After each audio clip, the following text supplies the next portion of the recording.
Trieste commemorated the 211th anniversary of the Carabinieri Corps with an official ceremony attended by regional and local authorities, military leaders, and civic organizations.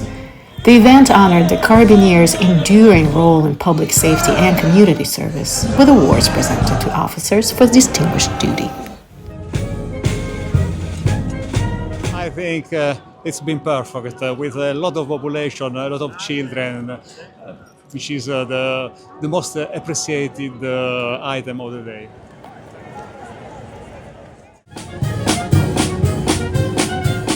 Giulio Lucaric. FVG Governor Massimiliano Fedriga highlighted the contribution to social stability and economic growth of the Carabinieri.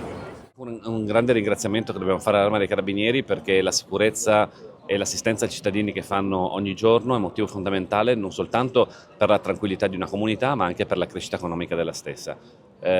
Proprio ieri Sole 24 Ore ha sottolineato come Regione Friuli-Venezia Giulia sia la regione più attiva dal punto di vista dell'attrazione di investimenti in Italia, con più successo, e di questo ci rende orgoglio, è frutto di un lavoro di comunità, tra cui i Carabinieri, perché dove non c'è sicurezza non ci sono investimenti, non c'è sviluppo, non ci sono opportunità. Quindi in questo 211° anniversario non possiamo che ringraziare e sottolineare che le istituzioni sono al loro fianco.